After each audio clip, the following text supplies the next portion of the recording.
Je venais de mettre un pied dans le jardin après l'enterrement de ma sœur, quand j'ai vu la robe de mariée de ma mère, le seul souvenir qui me restait après 40 ans, jetée sur le parterre de fleurs, trempée et couverte de boue.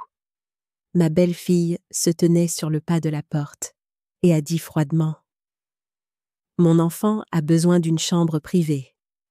Ce tas d'ordures doit juste être jeté. » Cette phrase a brisé le chagrin que je n'avais pas encore fini de pleurer. Mon fils a seulement haussé les épaules et n'a rien dit. Quand je me suis penchée pour ramasser le cadre de la photo de mariage, elle est passée juste à côté de moi, son talon écrasant le verre. Un éclat m'a coupé la main, et je ne l'ai même pas senti. Ma gorge s'est nouée, mon cœur s'est serré, le sentiment d'être humiliée dans ma propre maison.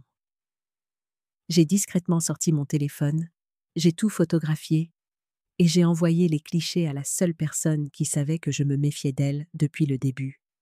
Cette nuit-là, je n'ai pas pleuré. J'ai seulement chuchoté. Si elle veut une guerre, je m'assurerai qu'elle goûte à la défaite sous mon propre toit. Je m'appelle Vivienne Dubois, j'ai 65 ans, et je vis dans une banlieue tranquille, de Rouen, en Normandie. Je revenais tout juste de Nice, où avaient eu lieu les funérailles de ma sœur Hélène, la dernière personne de ma famille qui m'appelait encore ma petite sœur. Le voyage en train avait été long, mon corps était fatigué, mon cœur vide. Pourtant, la scène dans le jardin m'a réveillée comme un seau d'eau glacée. Cette maison, une meulière de 2 étages avec des volets bleus ardoise, est l'endroit où je vis depuis plus de 30 ans. Je l'ai achetée après la mort de mon mari, Gérard. J'ai peint chaque mur moi-même, remplacé chaque carreau de faïence. Une vie entière de comptable ne m'a pas rendue riche, mais elle m'a rendue méticuleuse.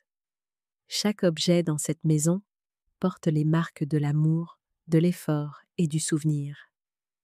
Et maintenant, ces souvenirs gisaient éparpillés sur la pelouse, mouillés par la pluie et souillés comme des déchets. Le coffre en bois que mon frère avait fabriqué à la main en 1978 était ouvert de force.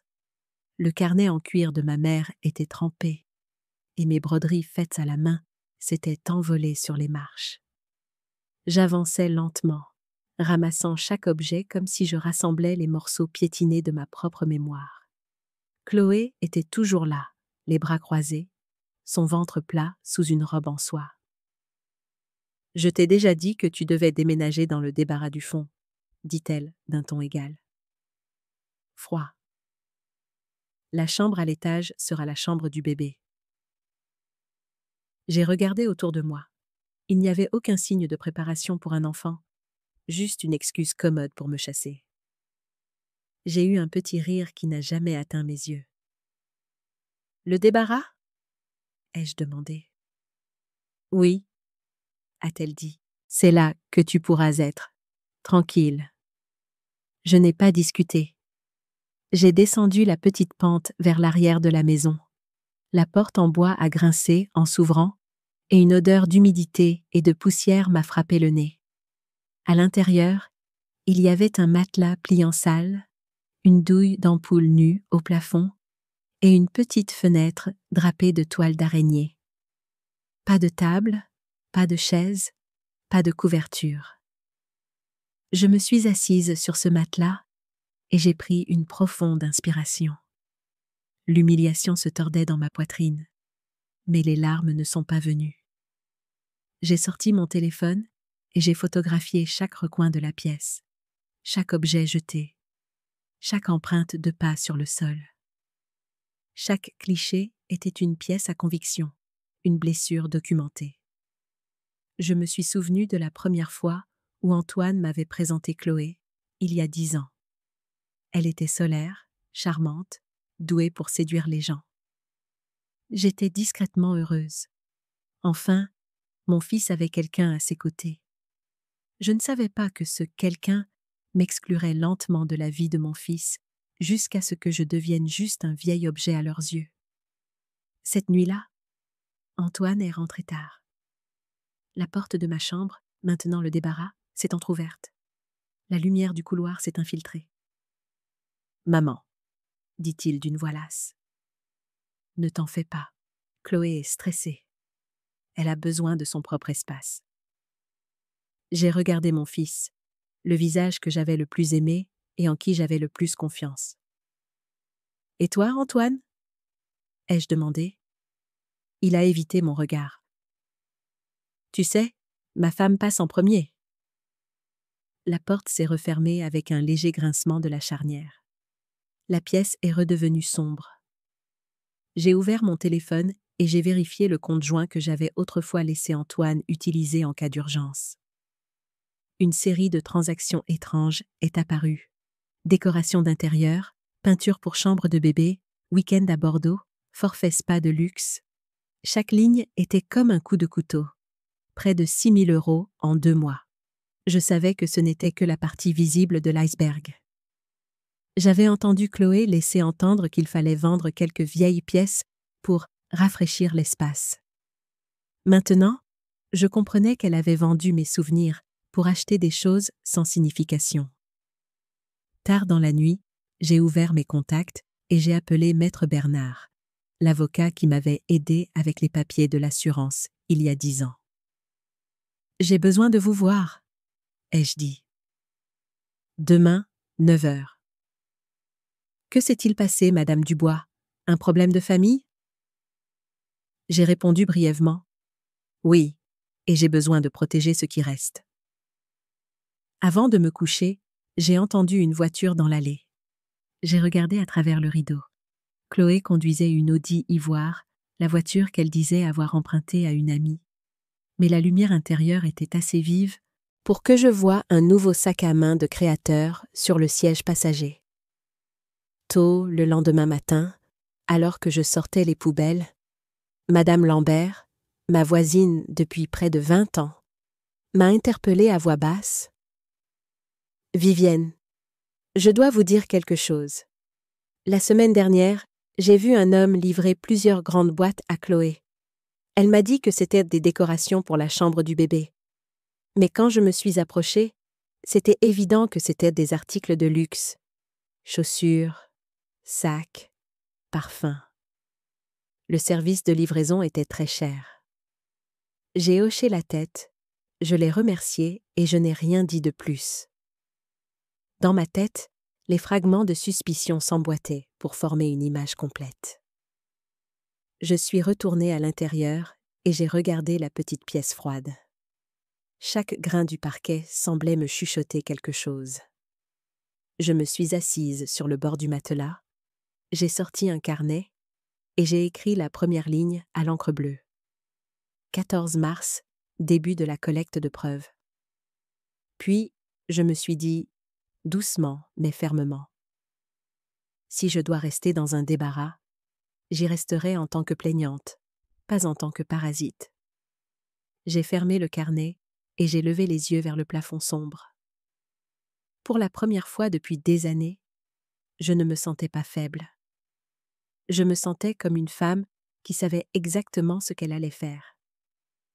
Le lendemain matin, lorsque la première lumière du soleil a traversé la petite fenêtre poussiéreuse du débarras, je me suis réveillée le cœur lourd. Je n'avais dormi que quelques heures. Une douleur aiguë dans la poitrine m'a fait m'asseoir et respirer profondément.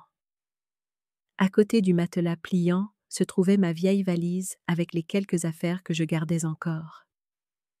Quelques vêtements, un cadre photo ébréché et le grand livre de comptes que je transportais partout depuis que je travaillais comme comptable à la mairie. Je l'ai ouvert, ligne après ligne, tout était net et soigné. Chaque réparation de toiture, remplacement de canalisation, entretien de la chaudière, j'avais noté la date, le coût et l'entrepreneur. J'avais toujours pensé que cette habitude était inutile, jusqu'à maintenant. J'ai attrapé mon ordinateur portable, j'ai ouvert mon compte bancaire et j'ai fait correspondre chaque dépense avec le grand livre manuscrit. À la toute première ligne, mon cœur s'est serré. Aménagement intérieur, 12 800 €. En dessous, décoration chambre bébé, 3 400 €. Acompte séjour maternité spa, 2 500 €. Week-end dans le vignoble bordelais, 7 900 €. Un par un. En 8 mois, le total retiré du compte joint que j'avais laissé Antoine utiliser pour les urgences s'élevait à 86 400 €. Je n'avais plus besoin d'être comptable pour comprendre. Ce n'étaient pas des dépenses familiales. C'était de l'indulgence à mes frais. Je me suis appuyée contre le mur, respirant profondément pour me calmer. Il y a 10 ans, quand Antoine s'est marié, j'ai ajouté son nom à un compte joint parce que je lui faisais confiance. Je pensais que cela faciliterait les choses en cas d'urgence. Cette urgence s'est avérée être des vacances, des sacs de créateurs et des murs pastels que je n'avais jamais accepté de payer. J'ai éteint l'écran, fermé le grand livre et lutté contre le tremblement de mes mains. Je suis montée à l'étage pour trouver plus de preuves. Le salon, où se trouvait autrefois le vaisselier en noyer de ma mère, celui pour lequel elle avait économisé toute une année pour l'acheter au marché d'antiquités en 1962, était maintenant vide. À sa place se trouvait un meuble brillant, élégant, sans âme. Je me suis figée, la main touchant l'endroit vide sur le sol où se trouvait l'ancien vaisselier. Un frisson a parcouru ma colonne vertébrale. Je suis allée sur la terrasse, où le fauteuil à bascule de mon père avait toujours été. Je l'avais repeint l'année dernière, en gardant la rayure sur le bras gauche comme souvenir. Maintenant, seul un carré de carrelage plus clair restait, une marque d'absence. Je suis rentrée, j'ai ouvert mon téléphone et j'ai consulté Le Bon Coin, l'application que les jeunes utilisaient pour vendre des objets d'occasion. J'ai tapé quelques mots-clés: fauteuil à bascule noyé, vintage Rouen. Des dizaines de résultats sont apparus. J'ai fait défiler et mon cœur s'est arrêté un instant. Une annonce avait expiré il y a 3 jours, mais la vignette était encore claire. Le fauteuil de mon père, la rayure sur le bras gauche, exactement comme je m'en souvenais. En dessous, vendu, 650 €. J'ai posé le téléphone, j'ai pris une longue inspiration, mais je n'ai pas pu arrêter les petits halètements. Un objet n'est qu'une chose, mais pour moi, c'était un souvenir. La preuve que j'avais existé. Et maintenant, Chloé avait tout vendu, pièce par pièce. Je n'ai pas crié et je n'ai pas appelé Antoine. Au lieu de cela, j'ai ouvert mon ordinateur portable et j'ai créé un nouveau dossier. À l'écran, j'ai tapé « Dossier Chloé ». J'y ai tout mis. Les photos des affaires jetées dans le jardin, les clichés du débarras, le vaisselier manquant, l'annonce du fauteuil, les relevés bancaires, les images publicitaires sauvegardées. Chaque fichier était soigneusement nommé. 0 en ligne, entrée.jpg, 02 Joji fauteuil, annonce.eng, 03 relevé, bancaire.pdf. Je l'ai fait avec le calme de quelqu'un qui avait déjà traversé trop de pertes. À mon âge, je sais que la colère vous affaiblit. Les preuves sont ce qui fait peur aux autres. Dans le tiroir, j'ai pris un enregistreur de poche que j'utilisais autrefois en réunion. Je l'ai chargé et j'ai testé le micro. La petite lumière rouge clignotait régulièrement. Je l'ai glissé dans le manteau suspendu derrière la porte. Alors que je le branchais, des pas ont retenti dans le couloir. Chloé était au téléphone, sa voix basse et détachée. « Ne t'inquiète pas, chérie, tout est en place. Je lui ai dit que la maison devait être refaite pour accueillir un bébé. Cette vieille femme ne connaît rien à la paperasse. » Une pause, puis un petit rire. « Oui, si ce plan fonctionne, on aura toute la maison. Fais-moi confiance. » J'ai fermé les yeux, j'ai serré les poings et je me suis forcée à ne pas ouvrir la porte en grand. J'avais besoin d'être silencieuse. J'avais besoin qu'elle me croie faible, que j'avais abandonnée. Quand ses pas se sont estompés, j'ai ouvert les yeux, le cœur battant toujours la chamade. J'ai ouvert mon application de notes et j'ai tapé « Appel du 15 mars, 8h27 ». Enregistrer la dernière partie. Vérifier les niveaux. Je l'ai sauvegardé et j'ai posé le téléphone. À midi, je me suis préparé un thé noir et j'ai regardé par la fenêtre le petit jardin. Les jonquilles que j'avais plantées l'année dernière fleurissaient encore malgré les mauvaises herbes et les feuilles mortes. J'ai pensé à ma mère, à mon père et à la sœur que je venais de perdre. Ils disaient toujours « Tu es celle qui garde la maison, mais parfois, pour la garder, il faut nettoyer ce qui l'a détruit. » J'ai pris une gorgée. La douce amertume s'est répandue sur ma langue, et j'ai compris qu'il était temps de faire le ménage pour de bon. Cet après-midi-là, j'ai fait le tour de la propriété, comme si je vérifiais simplement les choses. En réalité, je mémorisais les emplacements, les armoires, le coffre-fort, les classeurs, les boîtes contenant les archives bancaires. J'ai trouvé le contrat d'achat original de 1993, les factures de réparation du toit, les papiers de l'assurance habitation, tous à mon nom. Je les ai glissés dans une chemise cartonnée, je l'ai scellée et je l'ai mise sous clé. Quand la nuit est tombée, la maison a sombré dans le silence. De l'étage, j'entendais le rire doux de Chloé au téléphone, des verres qui trinquent, une musique de jazz feutrée. Une maison autrefois remplie de voix aimantes était devenue une scène où j'étais forcée de jouer le rôle de la vieille mère inoffensive. Mais derrière le rideau, j'avais mon propre plan. Sur mon ordinateur, j'ai créé un sous-dossier dans « Dossier Chloé ». Plan dîner.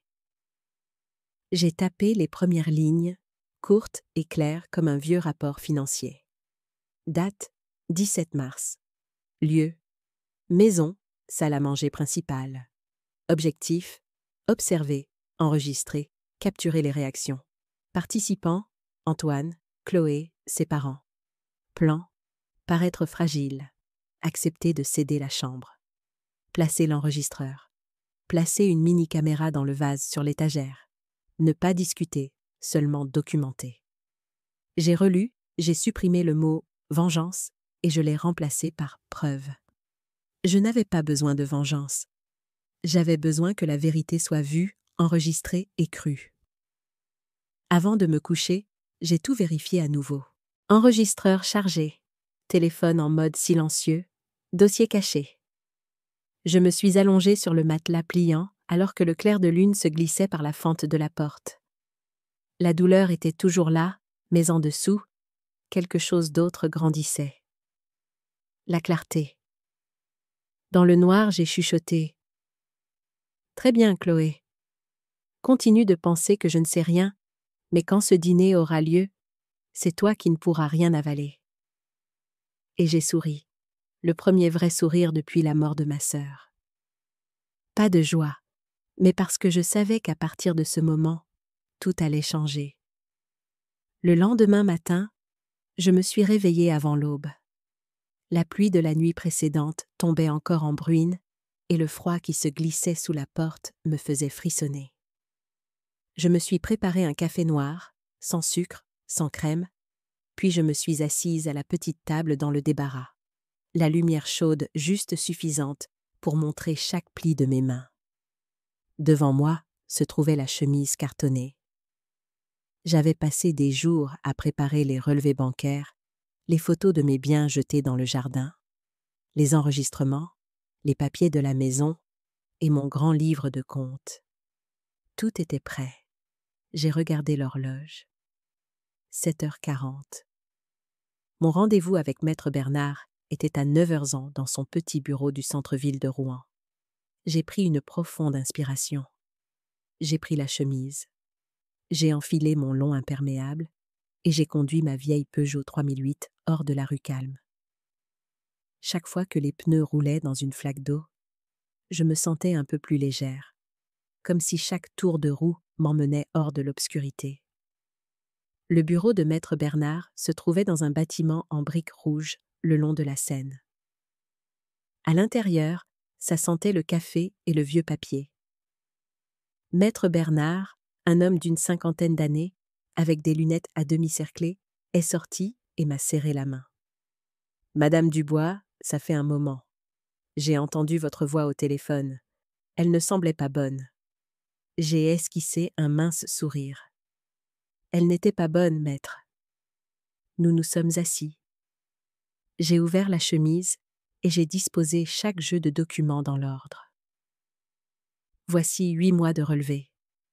Voici les photos de la scène et voici l'acte de propriété original. Il a parcouru les documents, hochant lentement la tête. Vous avez fait exactement ce qu'il fallait, documenter et préserver les preuves. La plupart des clients viennent quand il est trop tard. Il a tourné quelques pages et s'est arrêté à la copie de l'acte de propriété. Cette maison est toujours au nom de Vivienne Dubois, n'est-ce pas? J'ai hoché la tête. C'est exact. Antoine n'a jamais finalisé de transfert car j'avais dit que je la lui laisserais après mon décès. Maître Bernard a posé son stylo, sa voix devenant ferme. Alors, voici la bonne nouvelle. Légalement, vous restez la seule propriétaire. Personne ne peut vendre, louer ou modifier la propriété sans votre consentement écrit.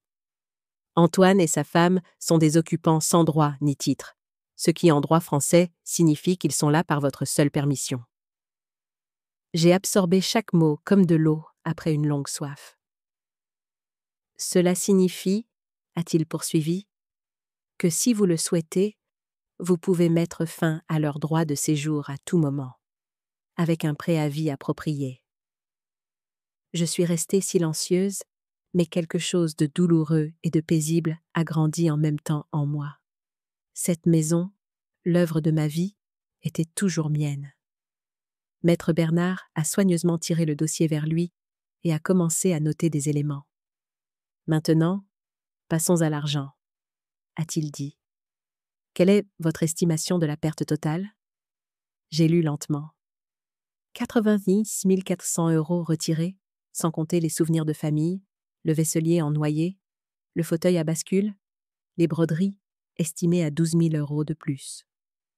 Il a hoché la tête. Nous ferons expertiser la perte totale et préparerons un inventaire détaillé. Tout ce qui a été vendu, retiré ou détruit, entrera dans la demande de restitution. Il a ouvert son ordinateur et a tapé rapidement. Premièrement, protégez vos finances. Je veux que vous, 1. Changiez tous les mots de passe bancaire, y compris les comptes de retraite. 2. Désactiviez la carte secondaire d'Antoine aujourd'hui. 3.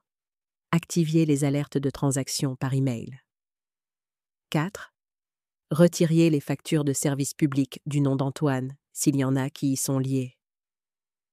J'ai noté chaque ligne. Tout sera fait aujourd'hui, ai-je dit. Il s'est penché en avant, la voix basse. Voulez-vous engager une action en justice immédiatement? J'ai réfléchi. Pas encore? Je veux leur donner une dernière chance de comprendre les conséquences. Il a hoché la tête et a griffonné quelques lignes sur un bloc-notes. Alors, nous commençons par une mise en demeure. Dans celle-ci, je proposerai un bail légal pour Antoine et Chloé à 1 650 € par mois. Nous établirons un plan de remboursement des 86 400 € sur 48 mois, avec un intérêt minimal de 2% pour formaliser la dette. Nous ajouterons une clause de résiliation. En cas de retard de plus de 30 jours, le bail prend fin et ils doivent quitter les lieux dans les 21 jours, conformément aux règles d'expulsion françaises. J'ai levé les yeux vers lui, la lumière de la fenêtre se reflétant sur ses verres. Et s'il refuse de signer? Alors nous engagerons une action civile et délivrerons un commandement de quitter les lieux par huissier de justice. Avec vos preuves, c'est une procédure simple. J'ai hoché lentement la tête. Une dernière chose, ai-je dit. Je veux une clause. La partie arrière de la maison où je vis actuellement doit rester telle quelle. Personne ne peut y entrer, la verrouiller ou changer la serrure sans mon consentement. Ia sourit. Vous êtes aussi vive d'esprit que lorsque vous étiez comptable, je l'ajouterai. Nous sommes restés silencieux un moment. Dehors, la pluie avait cessé et la lumière du soleil commençait à s'étirer sur la circulation. J'ai posé ma main sur la chemise et j'ai dit doucement : « Maître, je ne veux pas détruire mon fils. Je veux qu'il comprenne que le respect ne se donne pas. Il se maintient par des actes. » Il m'a regardé, les yeux doux. Je comprends, Vivienne. Mais parfois, pour enseigner le respect, il faut les laisser faire face aux conséquences. Il a fait glisser un document vers moi et a montré la ligne de signature. C'est l'autorisation légale pour que je vous représente tout au long du processus. J'ai signé, mon écriture plus stable que je ne l'aurais cru. Lorsque le stylo s'est levé, j'ai eu l'impression de poser la première brique d'un mur pour me protéger. La lettre partira dans les 48 heures, a-t-il dit. Vous recevrez une copie par email et une copie papier par courrier. Je préparerai un accusé de réception au cas où ils essaieraient de nier l'avoir reçu. J'ai hoché la tête, j'ai rassemblé les papiers et je les ai remis dans la chemise. Avant de partir, Maître Bernard a demandé : « Voulez-vous que je qualifie la raison de litige sur l'usage de la propriété ou d'occupation illégale ?» J'ai souri. Appelez ça une occupation sans droit ni titre. Je veux qu'il lise ça haut et fort. Nous nous sommes serrés la main. Sa poignée était chaude et ferme, offrant un rare sentiment de sécurité dans le chaos. Lorsque je suis sortie du bâtiment, la pluie avait complètement cessé, et le soleil de midi faisait scintiller la Seine comme une bande d'argent. Je suis restée un instant, respirant l'air humide, écoutant les moineaux sur la ligne de toit. Cela faisait longtemps que je ne m'étais pas sentie aussi calme. Non pas parce que c'était fini, mais parce que pour la première fois, je savais que je faisais ce qu'il fallait. Je suis montée dans la voiture et j'ai allumé la radio. Un vieux morceau de jazz a commencé, le genre qu'Antoine écoutait enfant en faisant ses devoirs à la table de la cuisine. J'ai souri tristement, mais je ne l'ai pas éteint. J'ai laissé la musique me ramener sur le chemin du retour. La route où je savais maintenant que chaque brique, chaque tuile, chaque fenêtre portait encore mon nom.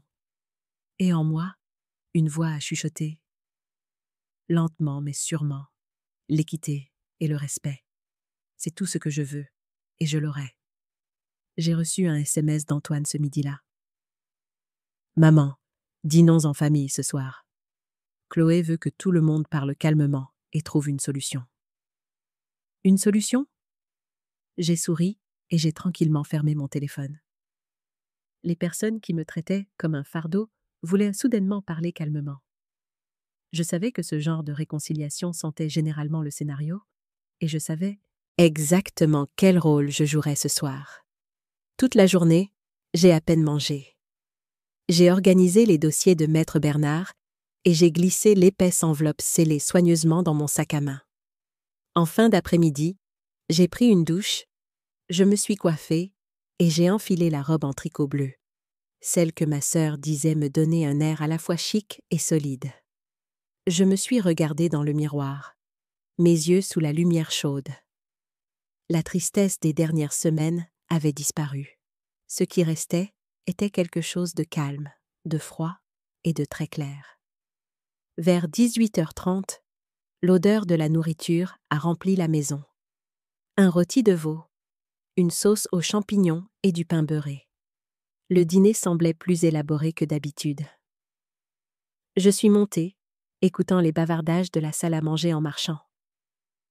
Chloé se tenait dans la cuisine, affairée, les coins de sa bouche relevés dans un sourire trop étudié pour être naturel. Ses parents, Grégoire et Élise Mercier, étaient déjà assis, se servant du vin. Je ne les avais jamais aimés. Il est du genre à parler avec un ricanement intégré et elle sourit toujours à moitié, comme si elle testait la patience des autres. Vivienne, tu es enfin montée, dit Chloé, la voix douce mais tranchante. Nous voulons juste un dîner paisible, sans tension. Je me suis assise en face d'eux et j'ai jeté un coup d'œil à la serviette blanche soigneusement pliée devant moi. Je l'espère aussi, ai-je répondu lentement. Cela fait longtemps que je n'ai rien vu de tel que la paix dans cette maison. Le dîner a commencé. Les couteaux et les fourchettes cliquetaient contre les assiettes en petits carillons réguliers. Personne n'a parlé pendant les premières minutes. Juste le bruit du vin versé et le rire faux de Chloé quand Élise a parlé d'une connaissance ouvrant un EHPAD à Évreux. « C'est merveilleux, dit Élise en me regardant.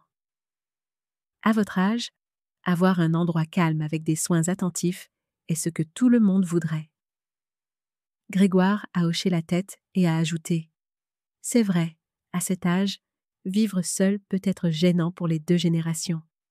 Un établissement pour personnes âgées facilite les choses pour tout le monde. » J'ai posé ma fourchette et j'ai levé les yeux. « Vous parlez de moi, n'est-ce pas ?» Élise a pris une gorgée de vin. « Oh, nous le suggérons simplement parce que Chloé dit que vous avez été fatiguée.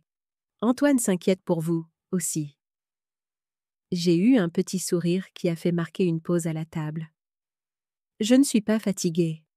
Je suis juste occupée à compter combien de choses qui m'appartenaient ont disparu. » L'atmosphère dans la pièce s'est alourdie. J'ai regardé Chloé. Comme le vaisselier en noyer de ma mère ou le fauteuil à bascule de mon père. Elle a soupiré théâtralement et a esquivé le sujet. « Maman, nous essayons juste d'égayer la maison.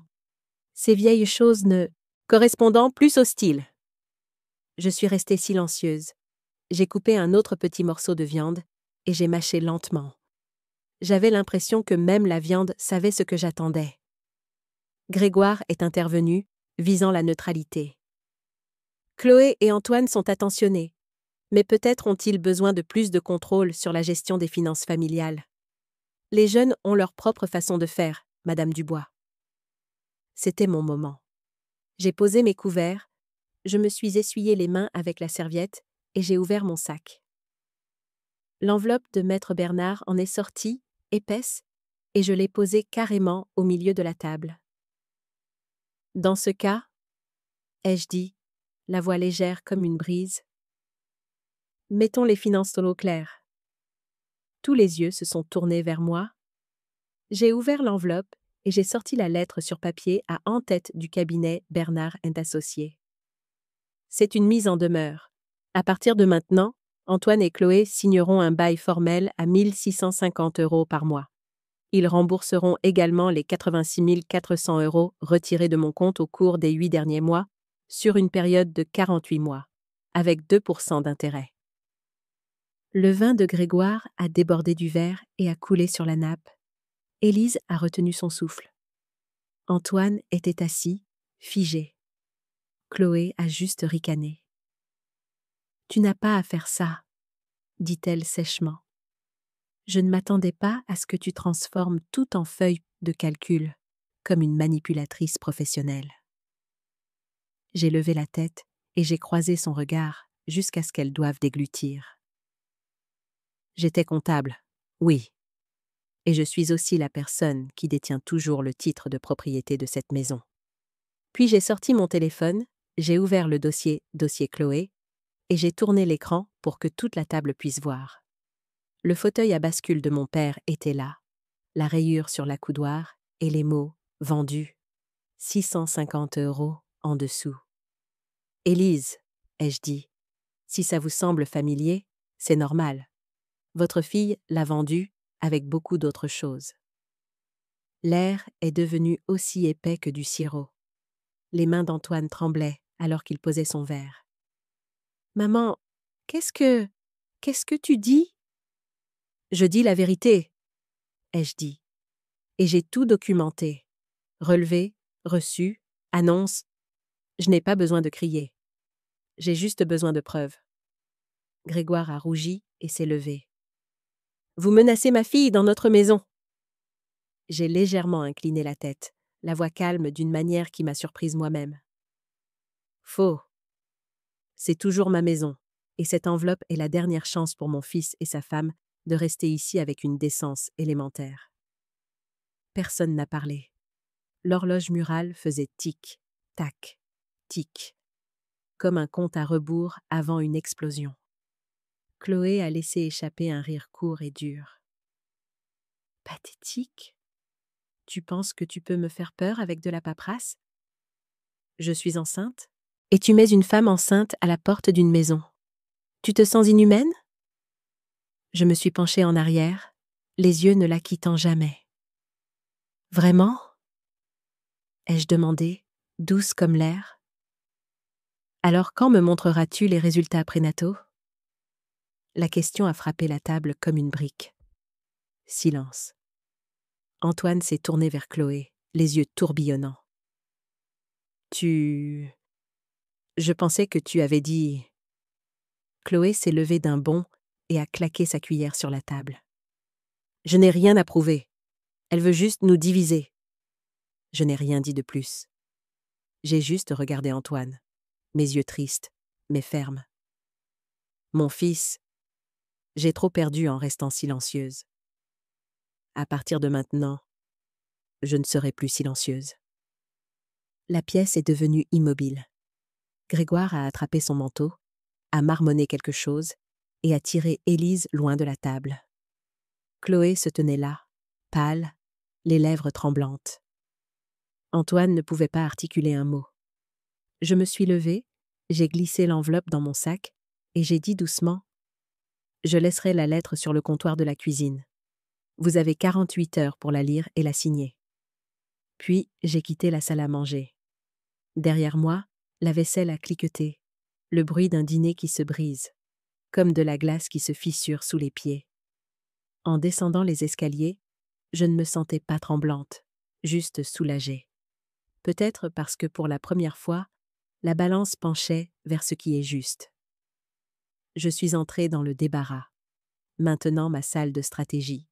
Je me suis assise sur le matelas pliant et j'ai regardé par la fenêtre. Dehors, les premiers flocons de neige tombaient, dérivant comme des cendres après une bataille.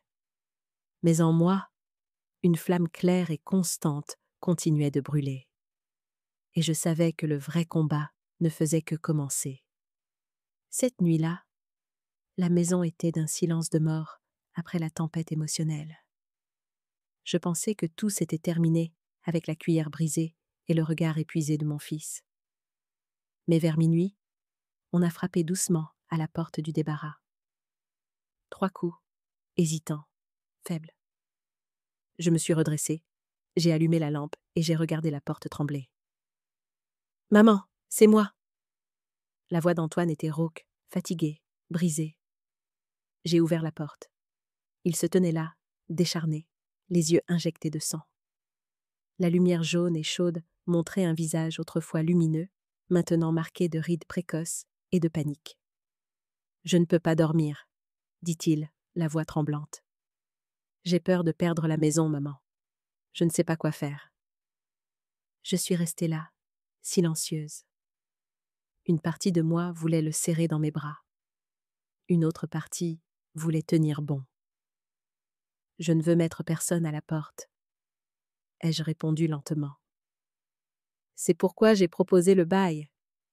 Si je voulais me venger, j'aurais changé les serrures il y a longtemps. » Antoine a baissé la tête, les doigts entrelacés. « Chloé, elle a dit que si nous n'avions pas cette maison, elle me quitterait.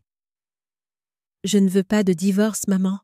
J'ai juste peur de tout perdre. » J'ai regardé mon fils de 36 ans, l'homme qui avait dit un jour « Je prendrai soin de toi comme papa l'a fait. » Maintenant, il n'était qu'un grand enfant ligoté par la peur et les mensonges. Je me suis assise sur le bord du lit et je lui ai fait signe de s'asseoir en face de moi. « Dis-moi, Antoine, qui a vendu le fauteuil de ton père? Qui a décidé de retirer l'argent? » Il a pris une lente inspiration. « Chloé, elle a dit que tes vieilles affaires donnaient un air pauvre à la maison. Elle a dit que nos amis riraient s'ils voyaient ça. Une lame froide m'a transpercée. Et toi? Je savais que c'était mal. Mais je n'ai pas osé discuter. Elle a menacé de dire aux gens que tu contrôlais l'argent, que je n'avais pas de voix. Je ne voulais pas que quelqu'un pense que je suis un incapable. J'ai fermé les yeux. Chaque mot pesait comme du plomb. J'ai compris que Chloé avait pris plus que de l'argent. Elle avait pris la colonne vertébrale de mon fils, et une partie de cela était de ma faute. Antoine, ai-je dit à voix basse. J'avais l'habitude de penser que t'aimer signifiait te protéger. Peut-être que je me suis trompée. Je t'ai laissé t'habituer à ce que quelqu'un d'autre nettoie tes dégâts. Il est resté silencieux, les épaules tremblantes. Maman, je ne veux pas te perdre. J'ai soupiré et j'ai croisé son regard. Si tu ne veux vraiment pas me perdre, alors demain tu signeras le contrat. Je ne veux rien d'autre que le respect. Et si tu laisses quelqu'un prendre ne serait-ce qu'un centime de plus de mes comptes, tu te chasseras toi-même de ma vie. Il a hoché la tête, des larmes coulant sur ses mains crispées. Je comprends, je le ferai. Non, ai-je corrigé. Tu dois le faire. Nous sommes restés assis en silence pendant quelques minutes. L'horloge du salon faisait tic-tac régulièrement. Quand Antoine s'est levé, son ombre s'est étirée, longue et tremblante sur le sol. Je sais que tu as raison, dit-il, mais je ne sais pas si je suis assez courageux pour l'affronter. Je l'ai regardé monter les escaliers, le cœur serré, ma porte s'est refermée, laissant un silence lourd derrière elle. Je suis restée assise là, à regarder dans le noir, et j'ai réalisé que parfois, l'amour d'une mère est un couteau à double tranchant. Il peut sauver, ou il peut rendre quelqu'un si faible qu'il oublie qu'il peut se tenir debout tout seul. J'ai pris mon téléphone et j'ai ouvert mes messages avec Maître Bernard. J'ai tapé une courte ligne. Demain, à 9h, ils seront là. Préparez le contrat. Après l'avoir envoyé, j'ai éteint la lumière principale et j'ai laissé la lampe de bureau allumée. Dans sa faible lueur, le petit enregistreur sur l'étagère clignotait en rouge. Je l'avais laissé tourner depuis le début de la soirée. J'allais me coucher quand des pas légers ont traversé le plancher à l'étage. Une porte a cliqué. Puis, la voix de Chloé, petite mais claire, a traversé le mur mince comme du papier. Je t'ai dit encore quelques mois. Juste quelques mois. Une fois que cette vieille femme aura signé tous les papiers, je dirai que j'ai fait une fausse couche. Personne ne pourra me blâmer alors. Les gens disent que la famille est l'endroit le plus sûr. Mais parfois, c'est là qu'il faut apprendre à se protéger. Si vous avez déjà été trompé par votre famille, choisiriez-vous de pardonner ou de laisser la justice parler? Je veux entendre vos pensées. Un simple commentaire en dit long. Une pause, puis la voix d'un homme au téléphone, basse et lointaine. Tu es sûr? Sûr. Cette maison vaut bien un peu plus de souffrance. Je me suis raidie. Chaque mot goûtait de l'acide sur mon cœur. Fausse couche, un mensonge préchargé et planifié en détail. La grossesse elle-même n'était probablement qu'un spectacle. Je n'ai pas bondi. Je suis restée immobile, les yeux ouverts dans le noir. Mon cœur battait dans mes oreilles comme un tambour. Une partie de moi s'est brisée, sachant que mon fils avait été trompé à ce point. Une autre partie, plus froide, s'est transformée en acier. J'ai regardé l'enregistreur. La lumière rouge clignotait, stable. Je savais que cette conversation était sauvegardée. La pièce était toujours froide, mais en moi, une flamme lente s'élevait. Pas le genre qui brûle, mais le genre qui durcit la résolution. J'ai tiré la couverture et j'ai chuchoté dans le noir. Continue, Chloé, continue de mentir, continue de comploter. Cette vieille mère n'est pas aussi stupide que tu le penses. Dehors, la pluie a commencé à tomber régulièrement. J'ai écouté chaque goutte, comme si je comptais les minutes jusqu'à l'aube. L'aube où la justice commencerait à parler. Le lendemain matin, Rouen portait un fin voile de brouillard. Le soleil matinal n'avait pas percé le gris. Les rues étaient glissantes et chatoyantes après la pluie de la nuit. J'étais assise sur la banquette arrière, les mains sur mon sac de dossier. Antoine conduisait en silence, et Chloé était assise à côté de lui avec des lunettes de soleil noir, les lèvres serrées. Personne ne parlait. L'air dans la voiture était si lourd que je pouvais entendre le léger sifflement des bouches d'aération. Le bureau de maître Bernard était au 3e étage d'un vieil immeuble près de la Seine. Quand nous sommes entrés, il nous attendait déjà. Chemise blanche, cravate bleue, sérieux mais calme. Sur la table, une pile de documents bien rangés et 2 stylos argentés. « Merci d'être à l'heure », commença-t-il, la voix légère mais ferme. « Je veux que cette réunion soit claire, transparente et civile. Madame Dubois est la propriétaire légale de la maison. Vous deux êtes des occupants par sa permission. Vous n'avez aucun droit de propriété, seulement une résidence temporaire. Nous allons établir un bail et un plan de remboursement pour rendre cela légal. » Chloé a ricané, les bras croisés. « Je n'ai pas besoin d'une leçon de droit. Je suis seulement ici parce qu'Antoine a dit que je devais l'être. » Maître Bernard a ajusté ses lunettes et l'a regardé à travers ses verres. « Très bien. Je vais passer directement aux conditions. Loyer de 1 650 € par mois. Un bail d'1 an avec renouvellement automatique si payé à temps. Les 86 400 € seront remboursés sur 48 mois avec un intérêt de 2% pour éviter que cela ne soit considéré comme un don. Ces conditions seront enregistrées publiquement et notariées par notre étude. » Elle a incliné la tête, un sourire moqueur aux lèvres. « 2% d'intérêt ? Vous facturez des intérêts à votre propre fils ? » Je l'ai regardé droit dans les yeux. Ma voix n'était pas forte, mais claire. « Je facture des intérêts à la personne qui a pris mon argent. Quant à mon fils, il paie simplement le prix d'être resté silencieux trop longtemps. » Le visage de Chloé s'est durci, prête à répliquer. Mais Antoine a posé une main sur son bras et a secoué légèrement la tête. « Signe, » dit-il doucement, épuisé. « Tu prends son parti. Je veux juste la paix. » Elle a retiré son bras brusquement et s'est affalée sur la chaise, la voix tendue. « Très bien, je signerai. » Maître Bernard a fait glisser la première page vers Antoine. Sa main tremblait. Il a inspiré, puis a signé. Le grattement du stylo a rempli la pièce silencieuse, sonnant comme une lame coupant un cordon invisible entre mère et fils. Chloé a regardé la signature, la lèvre tremblante, puis a saisi le stylo. Elle a signé rapidement comme pour mettre fin à la douleur et a repoussé la pile vers maître Bernard. Il a parcouru chaque page, a vérifié, puis a apposé le sceau. Bien. Le bail prend effet aujourd'hui. Les échéanciers de paiement seront envoyés par email.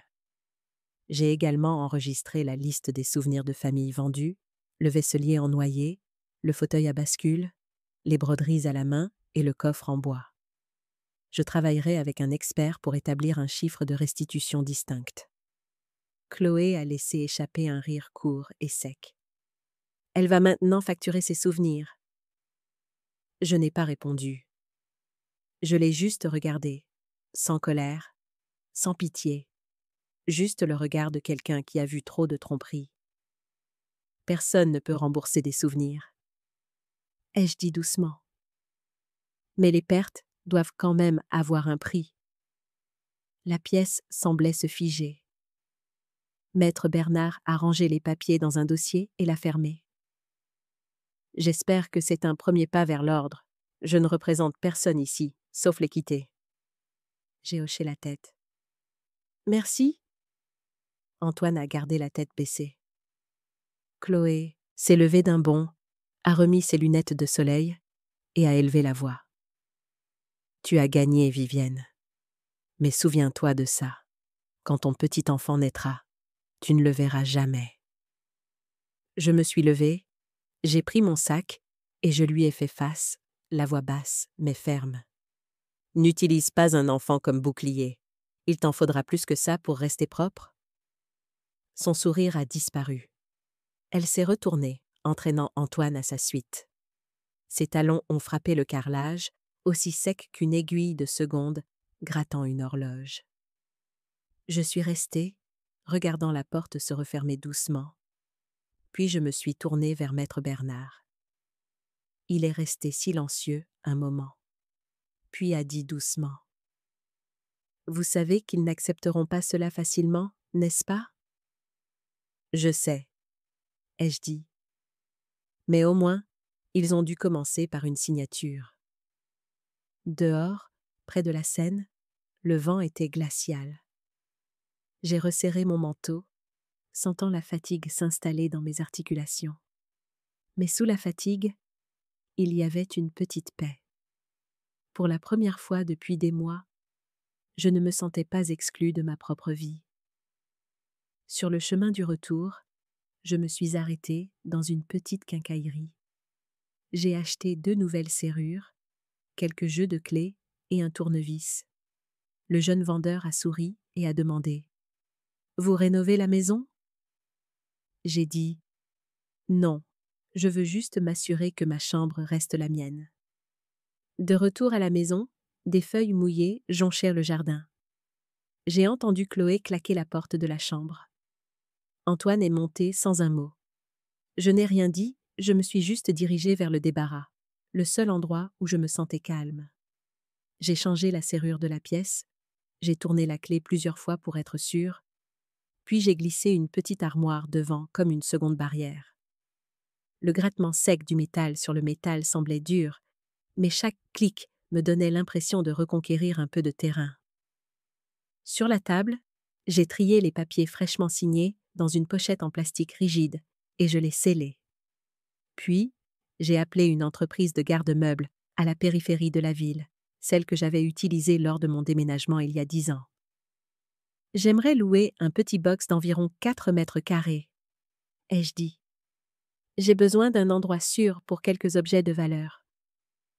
L'homme au téléphone m'a fixé un rendez-vous pour le lendemain matin. J'ai noté l'adresse et j'ai fermé mon carnet. Le soir, j'ai rassemblé ce qui restait. Le vieux cadre de mes parents, quelques livres de ma sœur, l'écharpe tricotée de ma mère.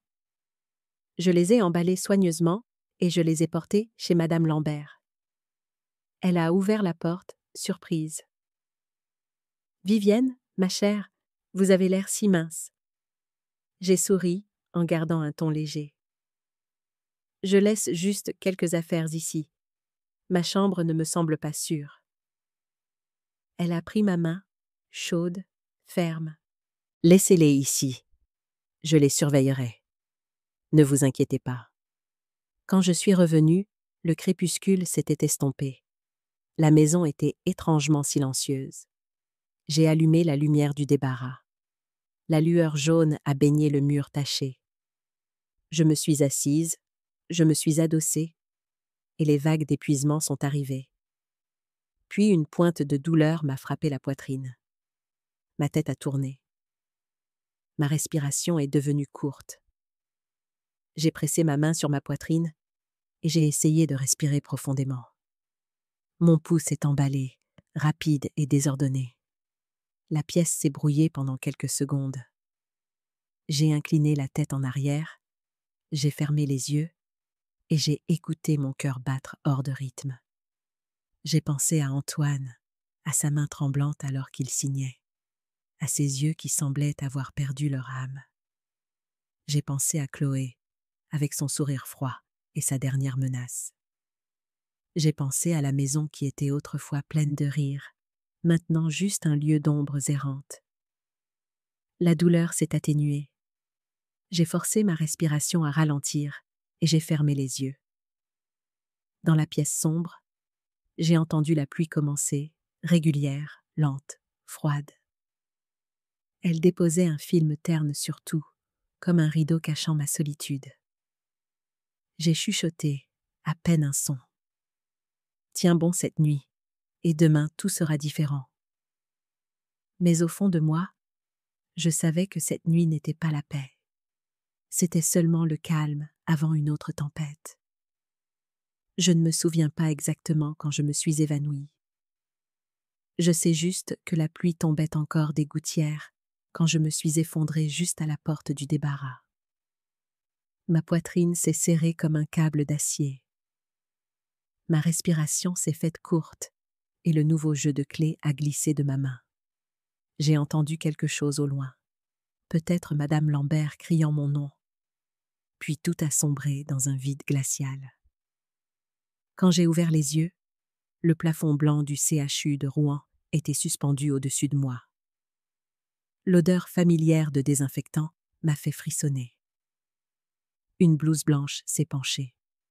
Une voix masculine douce a dit « Madame Dubois, vous êtes réveillée ? Vous avez eu un malaise cardiaque induit par le stress. Heureusement, votre voisine a appelé une ambulance à temps. » J'ai cligné des yeux et j'ai essayé de parler, mais ma gorge était sèche et à vif. Une perfusion dans mon bras, l'aiguille froide. La porte s'est ouverte doucement. Une infirmière est entrée, suivie de Madame Lambert, les yeux rouges. « Vivienne, vous m'avez fait une de ces peurs. J'ai frappé et personne n'a répondu. Heureusement que j'ai entendu quelque chose tomber à l'intérieur. » J'ai réussi à esquisser un faible sourire et je lui ai serré la main. « Merci. Vous m'avez encore sauvée. » Moins de 6 heures plus tard, la nouvelle de mon hospitalisation a atteint mes 2 autres enfants, qui vivaient loin. Dans l'après-midi, la porte s'est ouverte en grand, et j'ai entendu des pas familiers. Anne, ma fille, m'a atteinte la première. Ses cheveux bruns étaient tirés en arrière, son visage plus mince que la dernière fois que je l'avais vue. Derrière elle se trouvait Lucas, mon plus jeune, celui qui m'appelle chaque semaine, mais qui n'était pas rentré à la maison depuis 2 ans. « Maman !» La voix d'Anne s'est brisée alors qu'elle me serrait dans ses bras. Lucas a agrippé ma main et s'est penché près de moi. « Le médecin a dit que ça s'est joué à quelques minutes près. Tu sais à quel point j'ai eu peur ?» Je ne pouvais pas parler. J'ai juste posé ma main tremblante sur les leurs, la chaleur soulageant lentement mon cœur. La douleur dans ma poitrine persistait, mais à l'intérieur, c'était comme si quelqu'un venait de soulever un rocher. 1 heure plus tard, le médecin est revenu, sérieux mais compatissant. « Vous avez besoin d'un repos complet et d'éviter le stress pendant au moins 90 jours. Votre cœur est plus fragile que la moyenne. Nous allons vous prescrire des médicaments pour la tension artérielle, un vasodilatateur, et nous vous recommandons un thérapeute pour aider à réduire le stress. » J'ai hoché la tête faiblement, bien que tout ce que je pouvais imaginer était la maison, l'endroit où je savais que je devrais retourner, que je le veuille ou non. Après son départ, Anne a approché une chaise et m'a caressé les cheveux, comme je le faisais pour l'apaiser quand elle était enfant. « Maman, viens rester avec moi pendant 1 mois. Mon appartement à Paris a une chambre d'amis, une femme de ménage et un médecin privé. Tu as besoin de calme. » J'ai souri faiblement. « Anne, merci. Mais je dois tenir bon dans ma propre maison. Si je pars maintenant, ils penseront que j'ai abandonné. Et ce n'est pas le cas. Tu comprends ? » Lucas s'est perché sur le bord du lit, les doigts entrelacés, les yeux graves et tristes. « Je vais parler à Antoine, pas pour prendre parti, juste pour qu'il comprenne tout ce que tu as enduré. » J'ai légèrement hoché la tête, le regard lointain. « Parle, mais n'y va pas en colère. Il est fragile, Lucas. La tempête lui a déjà pris une partie de lui-même. » Anne s'est penchée et a pressé sa joue contre ma main. « Maman, je te promets que nous ne te laisserons plus seule cette fois. » J'ai souri, les yeux me piquant. « Vous êtes grand. Je ne pourrais pas demander plus. Ils sont restés la nuit. J'ai entendu Anne chuchoter avec une infirmière dans le couloir et Lucas s'est allongé sur le banc de la fenêtre. Chaque fois que j'entr'ouvrais les yeux et que je voyais la faible lumière sur leur visage, le temps remontait. Les 3 enfants qui se disputaient autrefois à la banquette arrière lors des voyages en voiture étaient maintenant grands. Chacun avec sa propre vie, réunis seulement parce que leur mère était tombée. Le lendemain matin, le médecin a apporté des formulaires pour un nouveau mandat de protection future en cas d'urgence. Qui voulez-vous pour prendre les décisions pour vous? J'ai regardé Anne et Lucas. Tous les deux. Et votre fils aîné, Antoine? J'ai secoué la tête calmement. Je veux tout séparer de lui pour l'instant. J'ai besoin de paix. Le médecin a hoché la tête. Compris? Toute la journée, Antoine n'est pas venu. Pas d'appel, pas de SMS. Je n'étais pas surprise. Chloé l'avait probablement bien enveloppé dans de doux mensonges. Cet après-midi-là, Anne a posé de la lavande près du lit.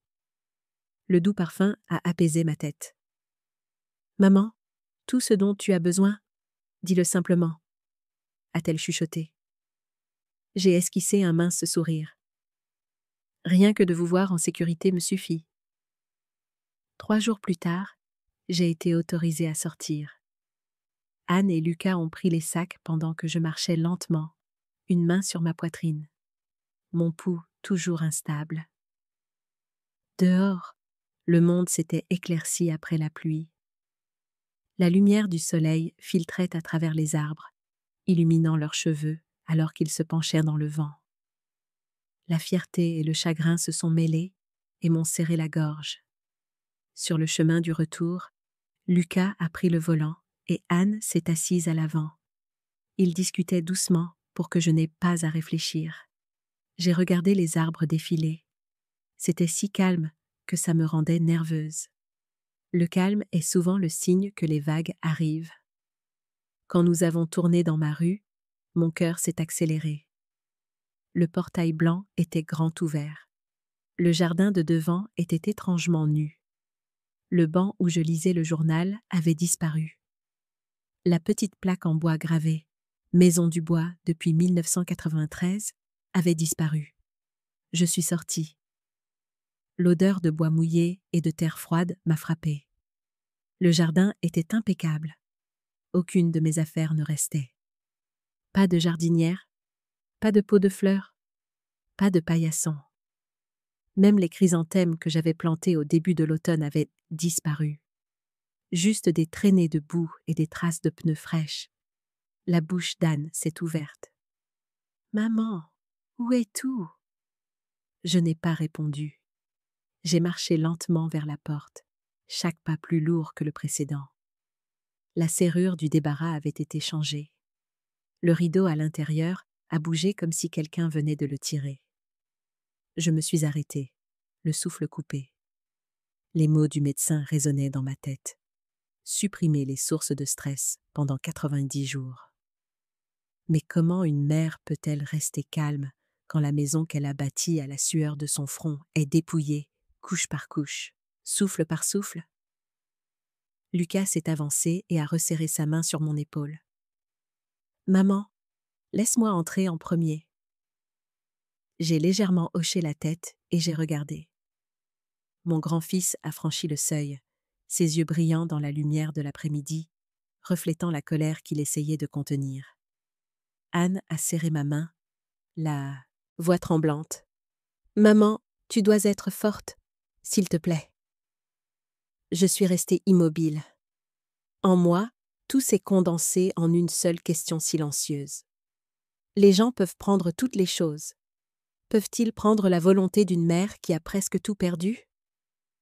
La réponse est arrivée avec le dernier souffle du jour. Non, ils ne le peuvent pas. J'étais toujours debout.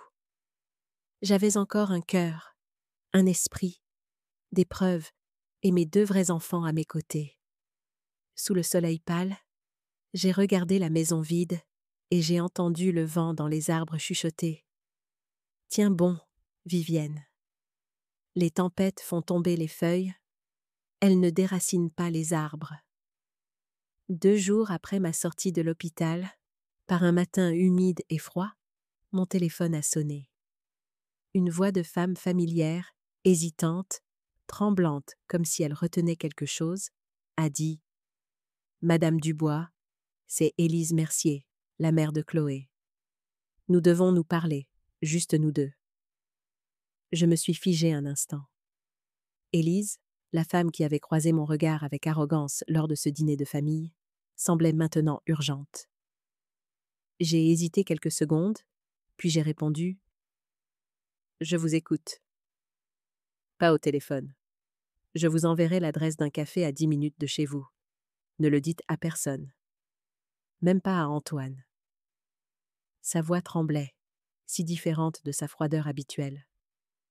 J'ai accepté, en partie par curiosité, en partie parce que mon instinct me disait que c'était important. Le café, le hêtre pourpre, se trouvait dans une petite rue bordée d'érables dorés flamboyants. Je suis arrivée 10 minutes en avance. Élise était déjà là. Pas de maquillage, pas de bijoux, les cheveux tirés en arrière, un pull gris qui lui donnait un air usé. Quand j'ai tiré une chaise, elle a simplement hoché la tête. Pas de salutation, pas de conversation de politesse. Devant elle se trouvait une enveloppe marron clair, épaisse, un coin corné. Elle l'a fait glisser vers moi, les yeux détournés. « Je ne sais pas par où commencer, » dit-elle doucement. « Mais certaines choses, si je ne les dis pas, je ne dormirai plus. » J'ai regardé l'enveloppe. Mes doigts ont effleuré le seau. Il semblait chaud. « À propos de Chloé ?» ai-je demandé. Élise a hoché la tête, baissant le regard. « Oui, à propos de tout ce qu'elle a fait et de ce qu'elle ne peut pas faire. » J'ai ouvert l'enveloppe. À l'intérieur, des dossiers médicaux, des relevés de cartes de crédit, des captures d'écran de SMS. Les pages portaient le logo d'une clinique de fertilité en Suisse. J'ai tourné les pages. Échec du cycle de FIV, novembre 2019. Puis, la patiente ne peut pas concevoir naturellement. Traitement alternatif recommandé. J'ai levé les yeux. Élise serrait sa tasse si fort que ses ongles s'enfonçaient dans sa paume. « Elle ne peut pas avoir d'enfant, » dit-elle tranquillement. « Nous le savons depuis 4 ans. Chloé l'a caché à tout le monde, y compris à Antoine. Quand je lui ai demandé pourquoi elle ne disait pas la vérité, elle a juste souri et dit « Parce que si je dis la vérité, personne ne reste. » Je suis restée immobile. Chaque mot a frappé ma poitrine comme un coup. Elle m'a tendu d'autres captures d'écran, dont une disait « Je dirais que je suis enceinte de 3 mois. Facile, j'achète juste un faux test positif en ligne. Après quelques mois, je ferai une fausse couche. Qui va vérifier? Tu feras semblant d'être choqué. Les gens nous plaindront. Et alors nous aurons la maison. » Mes mains tremblaient. Mon café était devenu froid. J'ai regardé Élise, sans voix. Elle a sorti un mouchoir et a essuyé ses larmes. « Je sais que vous pensez que je suis aussi horrible qu'elle, mais je ne peux plus me taire. Chloé est accro au shopping. Elle a plus de 42 000 € de dettes sur ses cartes de crédit. Nous, Grégoire et moi, avons payé 4 fois, et elle continue. Grégoire ne le sait pas. S'il l'apprenait, ça le briserait. Il pense qu'elle est parfaite. » Elle a expiré, les doigts noués. J'étais fière d'elle autrefois. Maintenant, j'ai peur qu'elle ne sache plus ce qui est réel. Elle entraîne trop de gens dans sa chute, y compris votre fils. J'ai posé l'enveloppe, ma voix basse mais ferme. Pourquoi me le dire? Vous auriez pu rester silencieuse et je ne l'aurais jamais su. Élise a levé ses yeux rouges. Parce que je ne peux pas la regarder détruire la vie des autres. Je suis restée les bras croisés trop longtemps. Je vous dois cela et je dois la vérité à ma fille. Nous sommes restés assises en silence pendant des minutes. Les bruits de la salle se sont estompés, jusqu'à ce qu'il n'y ait plus que le tintement d'une cuillère dans la porcelaine et 2 respirations lourdes de 2 femmes trahies. L'une par sa belle-fille, l'autre par son propre enfant. À ce moment-là, Anne est entrée.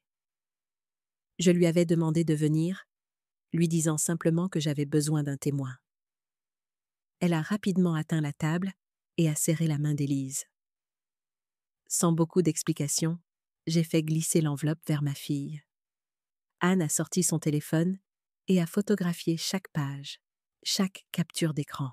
« Madame Mercier, merci, » dit doucement Anne. « Nous enverrons cela à Maître Bernard immédiatement.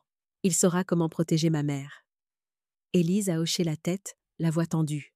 « Je ne veux pas de procès. Je veux juste que ça s'arrête. Si Chloé continue, elle perdra tout. » J'ai laissé échapper un petit souffle. En moi, les sentiments s'en mêlaient. Colère, pitié et un étrange vide. Ce n'était pas une victoire, c'était la libération d'une illusion. Toutes les fois où je m'étais demandé « Suis-je trop dure ? Chloé est-elle vraiment enceinte ?» Elles se sont évaporées comme du brouillard au soleil. Anne a rangé son téléphone et a serré ma main. « Maman, allons-y. » Je me suis levée et j'ai regardé Élise une dernière fois. « Merci, je sais que ce n'était pas facile. » Elle a hoché la tête, des larmes coulant sur ses joues. « Non, Vivienne. Merci à vous. Au moins maintenant, quelqu'un sait que j'ai encore une conscience. » Sur le chemin du retour, les vents de Normandie glissaient le long des fenêtres, transportant l'odeur humide des premières pluies. Anne conduisait en silence, les yeux droits devant, pendant que j'étais assise, tenant l'enveloppe. Les papiers à l'intérieur bruissaient à chaque secousse de la route, comme pour me rappeler que les mensonges avaient maintenant une forme, une preuve et un poids. J'ai sorti mon téléphone et j'ai rapidement tapé à Maître Bernard. « Est maintenant preuve médicale et financière de la fraude de Chloé. Envoi d'un dossier complémentaire. » Le message est parti. L'écran s'est allumé et s'est éteint. Dehors, les arbres le long de la route changèrent de couleur. L'automne en Normandie est toujours comme ça. Beau et triste. Une beauté qui n'apparaît qu'après que quelque chose a été perdu. Anne a jeté un coup d'œil et a demandé doucement. « Maman, te sens-tu plus légère ?» J'ai esquissé un mince sourire. Pas plus légère, plus lucide. La légèreté, c'est quand c'est fini. Ce n'est que le début. J'ai ouvert mes contacts et j'ai trouvé mon aîné. Mon doigt a plané sur Antoine Dubois pendant quelques secondes. Une boule m'est montée à la gorge. Il était toujours mon fils, le garçon qui faisait autrefois le tour du jardin sur un vélo rouge. Maintenant, il vivait dans un piège qu'il ne pouvait pas voir. J'ai envoyé un SMS. « Ce soir, viens me voir. » Seul. Personne d'autre. J'ai posé le téléphone, j'ai fermé les yeux et je me suis adossée. Je ne savais pas comment la conversation de ce soir se terminerait, seulement qu'elle changerait tout, non seulement pour moi, mais pour l'avenir d'Antoine.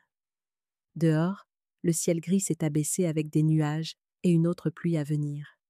J'ai fermé les yeux, j'ai respiré profondément et j'ai senti mon rythme cardiaque ralentir, non par peur, mais par préparation. Enfin, après toutes ces années d'endurance, la vérité avait ouvert sa propre enveloppe.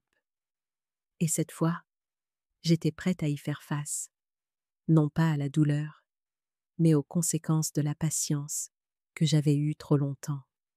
Cette nuit-là, Rouen a sombré dans un brouillard si épais que les lampadaires semblaient m'en fondre dans l'air. J'étais assise dans le salon. Une petite lampe éclairait la table en chêne. Devant moi, le dossier qu'Élise m'avait donné, soigneusement agrafé dans une chemise cartonnée. Tout était prêt. Vers 20h, 3 coups lents et lourds ont retenti à la porte. Je me suis levée. le cœur battant, et j'ai ouvert. Antoine se tenait là, décharné, les épaules voûtées, le visage gris.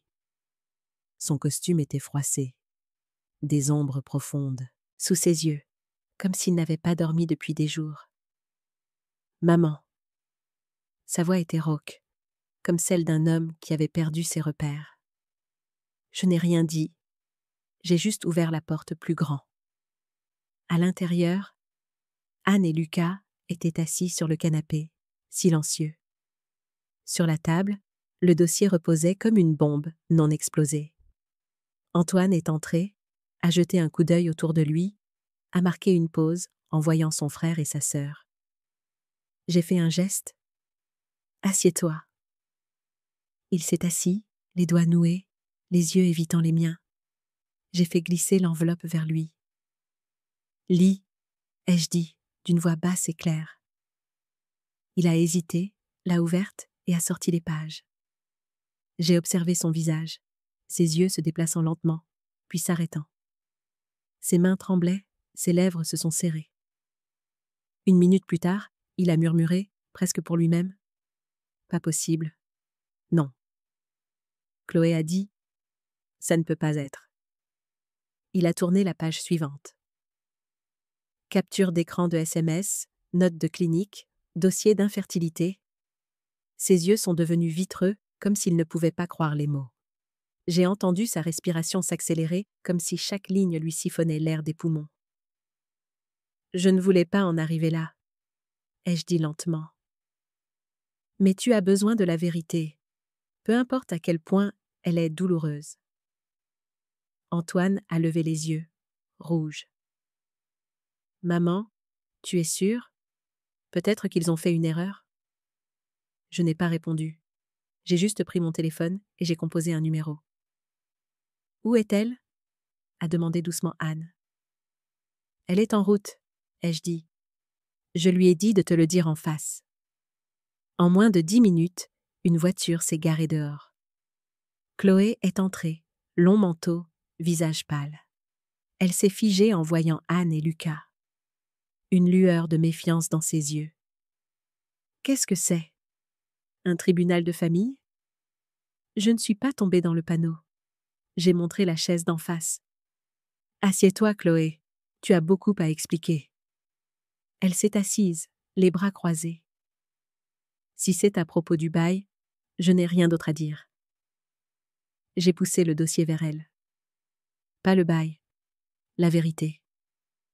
Elle a baissé les yeux, a lu les premières lignes, puis a relevé la tête, les lèvres tremblantes. Où as-tu eu ça? De ta mère, ai-je dit. Elle ne pouvait plus garder le secret. Silence.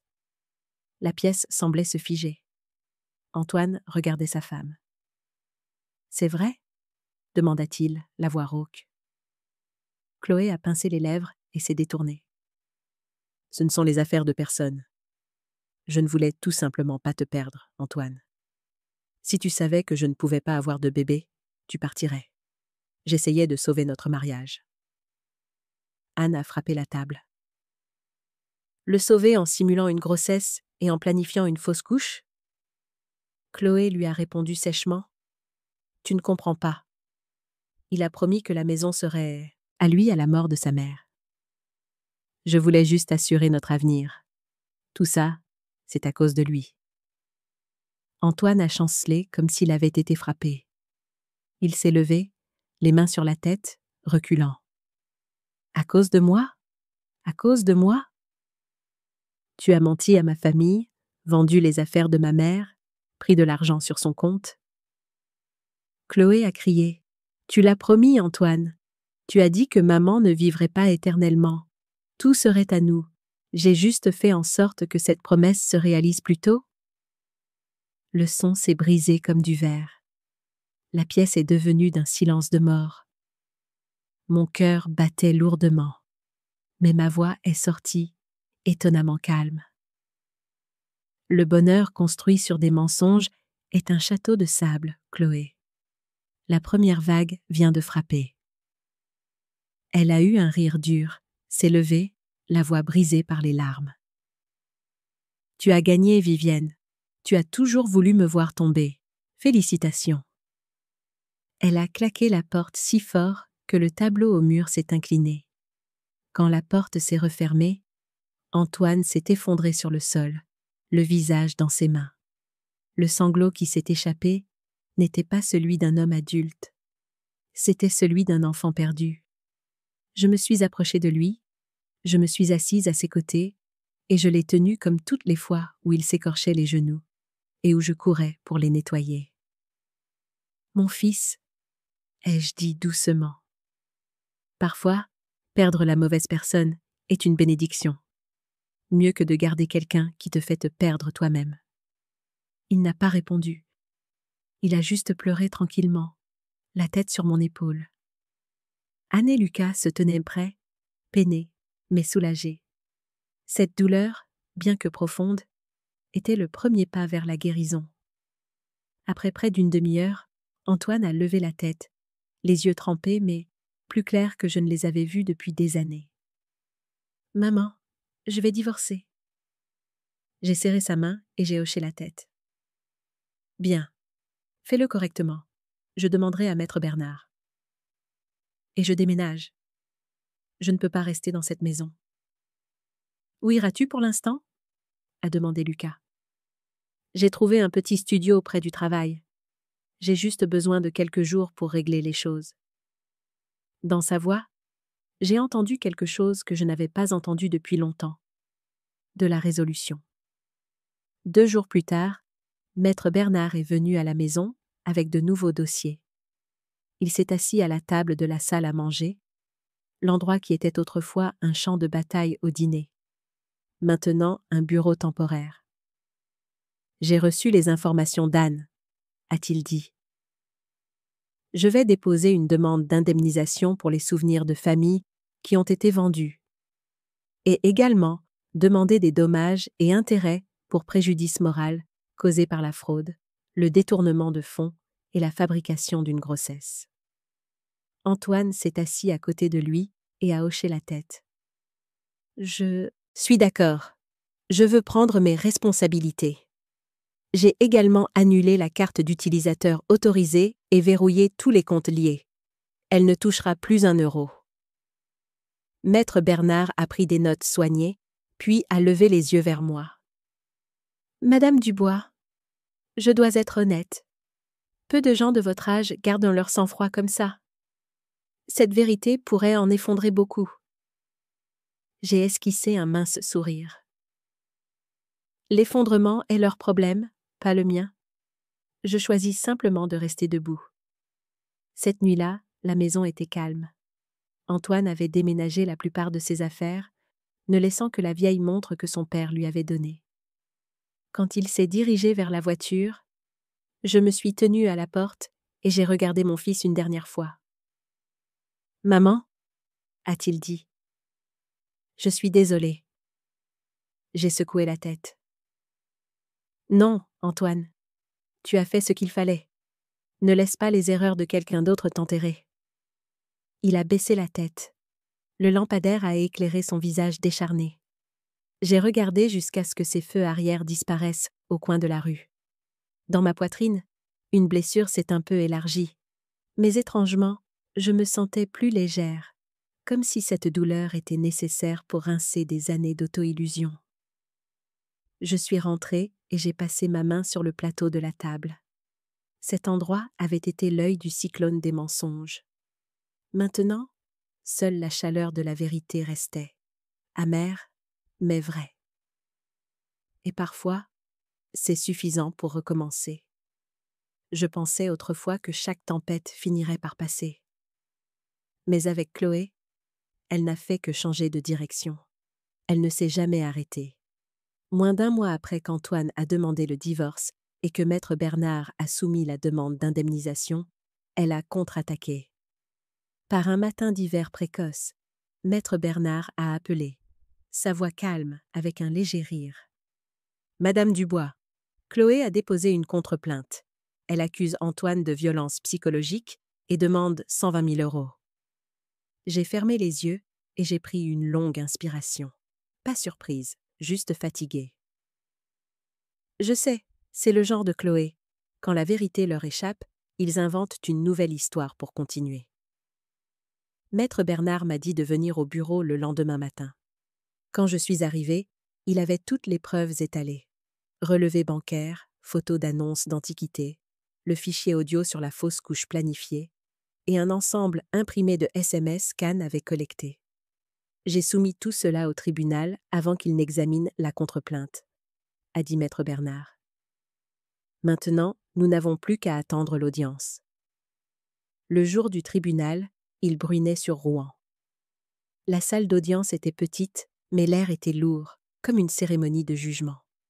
Chloé était assise en face de nous, pâle, des cernes sous les yeux, essayant toujours de paraître composée.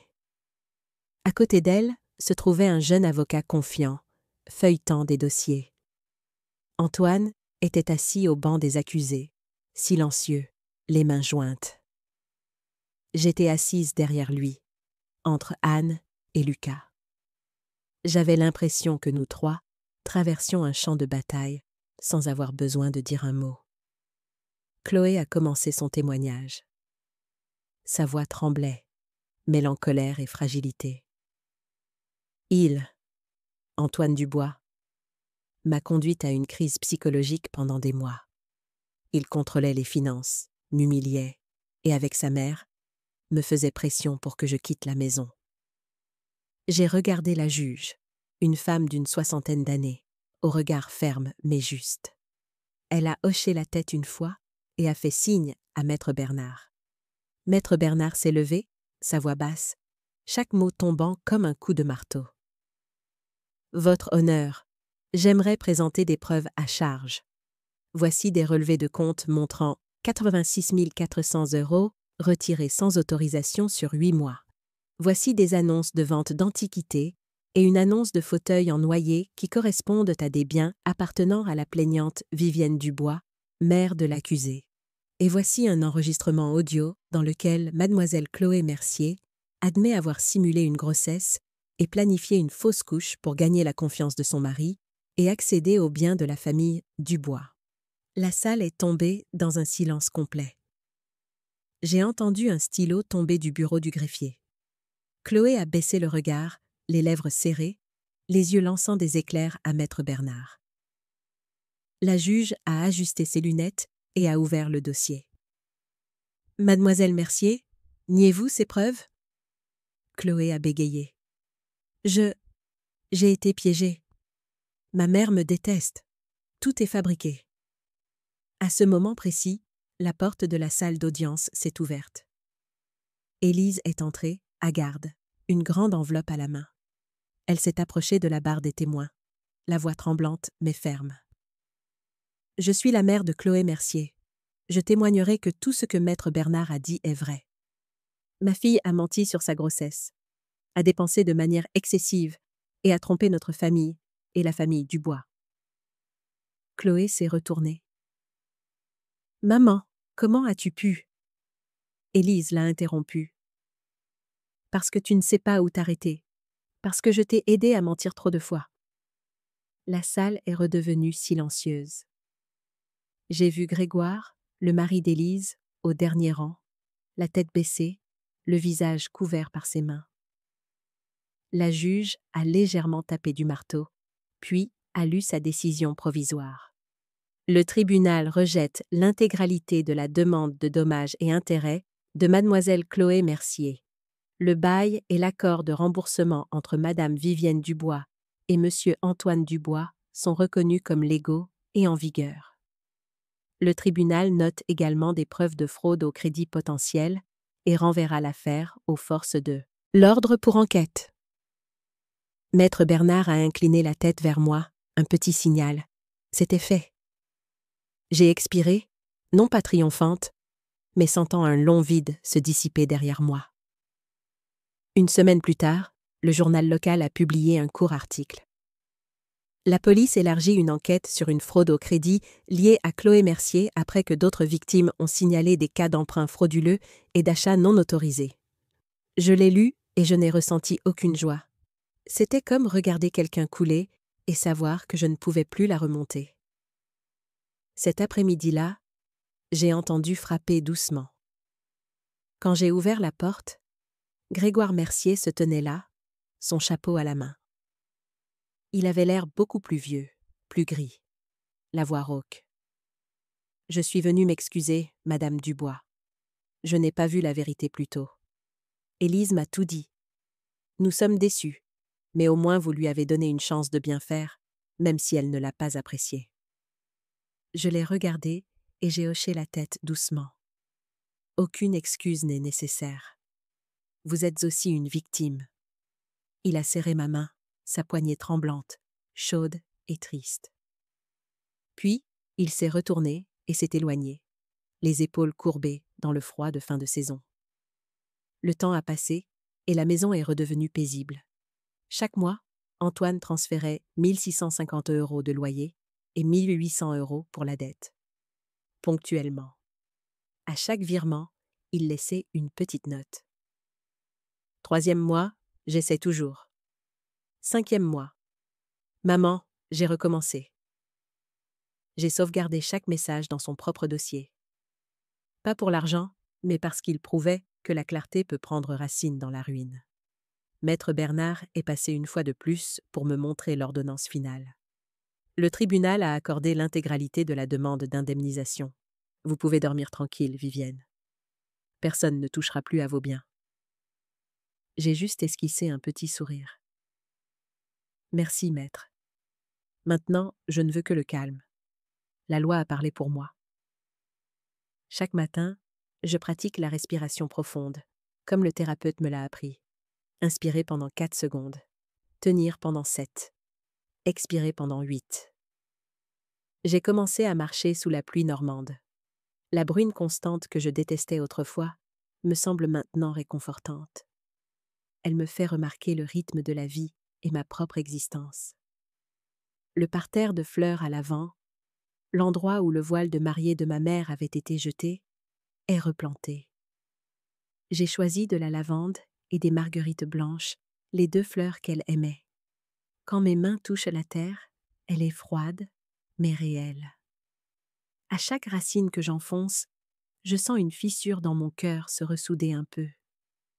La nuit, avec le vent à la fenêtre, je m'assois avec une tasse de thé chaud et j'écoute la pluie sur les ardoises. Plus de disputes, plus le ton glacial de Chloé. Seulement mon rythme, cardiaque, lent, régulier et calme. Je pense que la justice n'est pas la vengeance. C'est le moment où l'on peut respirer sans s'étouffer, regarder les pertes sans que les mains tremblent.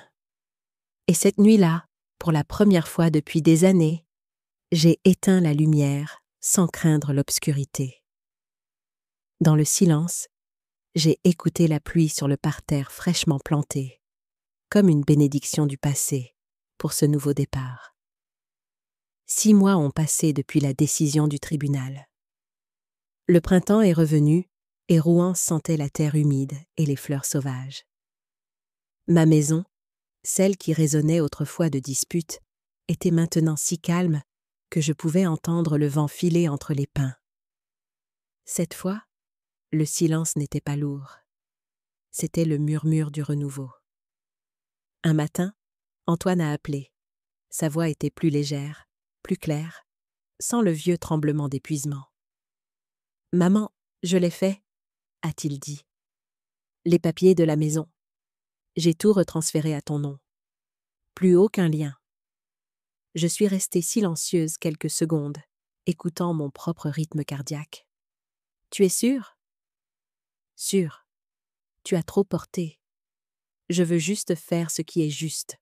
Cette maison a toujours été la tienne. » J'ai hoché la tête, même s'il ne pouvait pas le voir. « Merci, Antoine. »« Non, » dit-il doucement. « C'est moi qui devrais te remercier de ne pas avoir abandonné. » Après l'appel, je suis restée longtemps à la fenêtre, regardant la lavande fleurir en violet. Dans mon esprit, je ne voyais plus un fils faible et manipulé. Je voyais un homme apprenant à recommencer. Peut-être que l'amour d'une mère n'est pas de protéger éternellement. Peut-être est-ce de prendre du recul pour que son enfant puisse se tenir debout. Quelques semaines plus tard, j'ai commencé à rafraîchir la maison. Non pas pour oublier, mais pour la faire revivre. J'ai engagé une petite équipe, les artisans plus âgés qui avaient peint pour moi dans les années 90. Ils ont gratté l'ancienne finition, ont appliqué une douce crème, ont remplacé les ampoules blanches et dures par une lumière ambrée et chaude. Ma chambre, autrefois l'endroit où ils jetaient mes affaires, est redevenue elle-même. J'ai accroché les photos de familles qui ont survécu, les 3 enfants riant au bord du lac Léman en 2003. Le cadre en bois sombre, poli et brillant par Lucas. Un après-midi, Anne a apporté une grande boîte. À l'intérieur se trouvait un fauteuil à bascule tout neuf, en noyer, brillant, avec un siège floral pâle. « Tu as dit que le vieux fauteuil de grand-père te manquait, » a souri Anne. « Je n'ai pas pu le trouver, alors j'ai pris celui-ci. Peut-être deviendra-t-il le fauteuil de grand-mère Vivienne dans nos souvenirs. » Je me suis assise. Il a grincé doucement, d'une manière incroyablement apaisante. J'ai fermé les yeux et j'ai presque entendu le rire de mon père, le fredonnement de ma mère sur la terrasse. Lucas a soigneusement restauré le cadre de la photo de mariage de mes parents, celui qui avait été brisé en morceaux lorsque Chloé l'avait piétiné.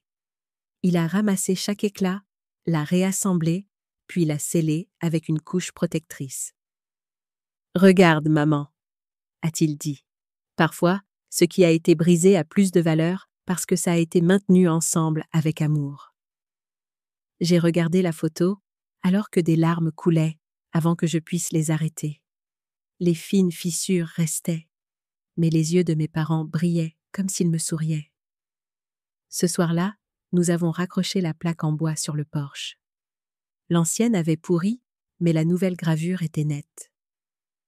Maison de Vivienne. Lucas a posé des clous en laiton et les a enfoncés fermement dans le poteau.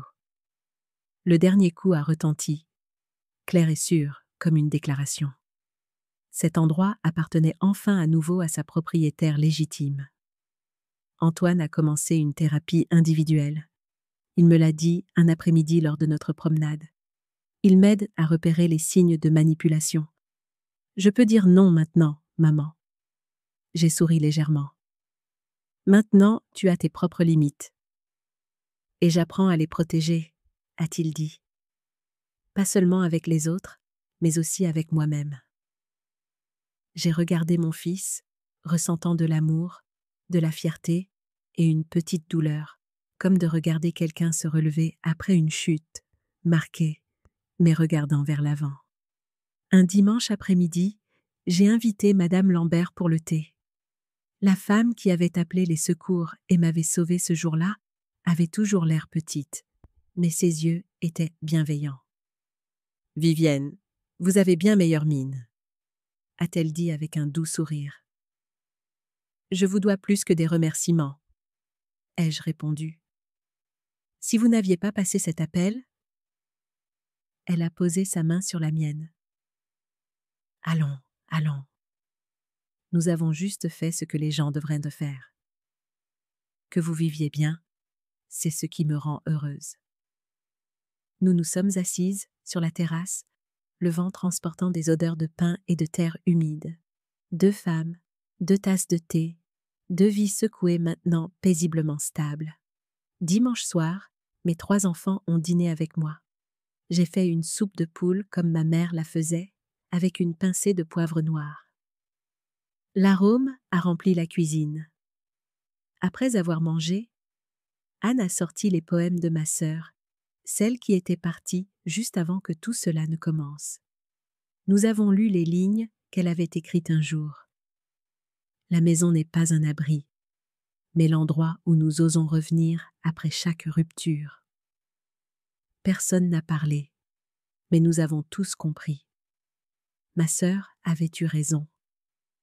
Votre maison n'est vraiment la vôtre que lorsque vous êtes assez forte pour y rester sans peur. Cette nuit-là, Sous une petite lampe à mon bureau en bois, j'ai réécrit mon testament. J'ai partagé les choses équitablement, une part pour chaque enfant, avec des conditions claires. Quiconque maintient le respect et les limites garde sa part.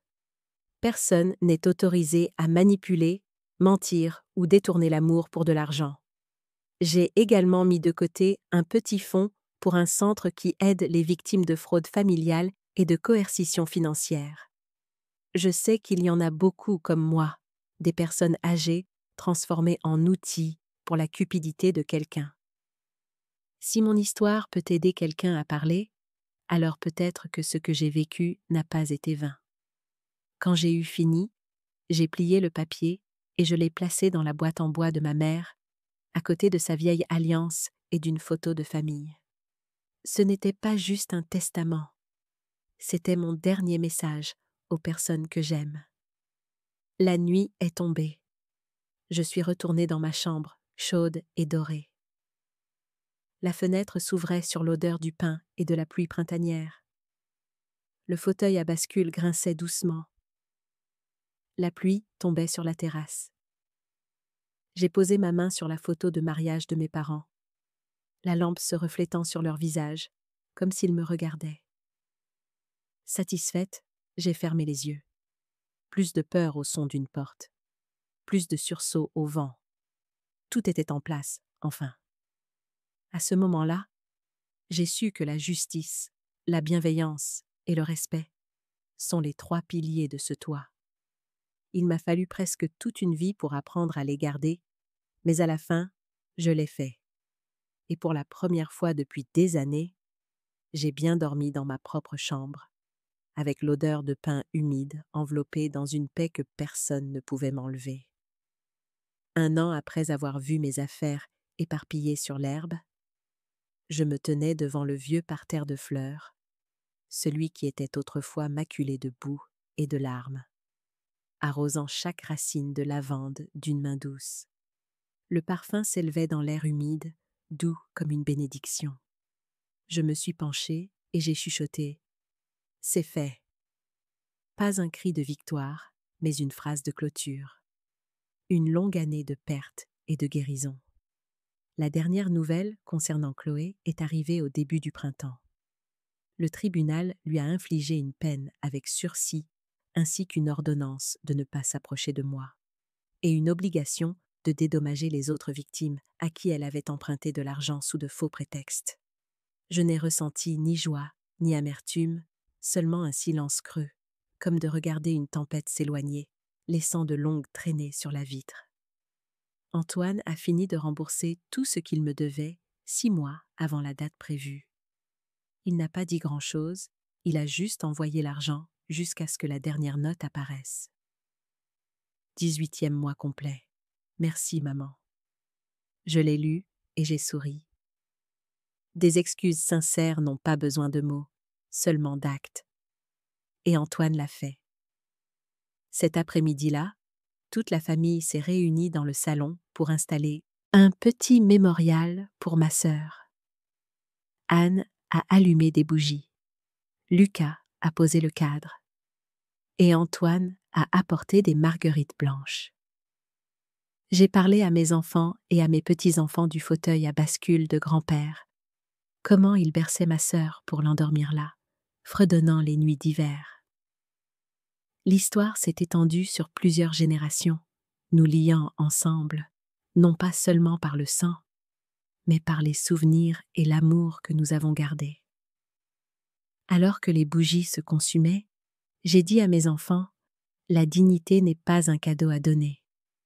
Les limites ne sont pas de la froideur, c'est de l'amour réfléchi.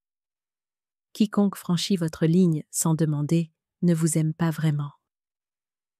Anne a hoché la tête, les yeux brillants. Lucas a serré ma main et a chuchoté « Je crois que tu viens de nous apprendre la leçon la plus importante de notre vie. » Le lendemain, j'ai rangé le jardin, j'ai balayé les feuilles sèches et j'ai essuyé les traînées de pluie sur la terrasse. J'ai réalisé que non seulement la maison était nettoyée, mais que ma vie était remise en ordre.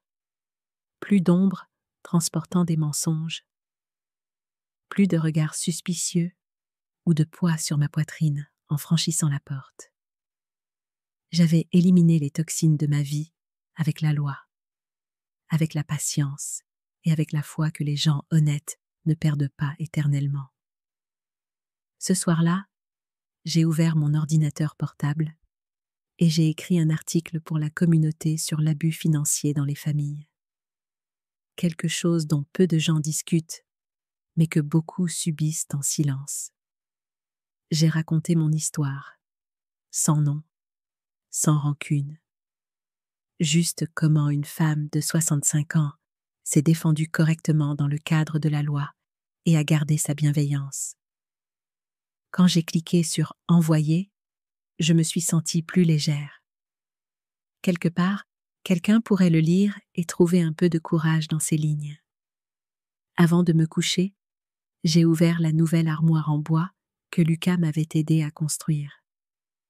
À l'intérieur, j'ai placé l'écharpe de mariée de ma mère, maintenant propre, pressée et parfumée à la lavande. J'ai lissé les plis comme si je touchais le temps. Cette écharpe avait été témoin de générations de femmes dans ma famille, celles qui ont enduré, celles qui se sont relevées, celles qui ont appris à vivre avec respect. Maintenant, c'était mon tour. J'ai fermé l'armoire, puis je me suis tenue sur la terrasse et j'ai regardé la pluie de Normandie tomber comme des fils.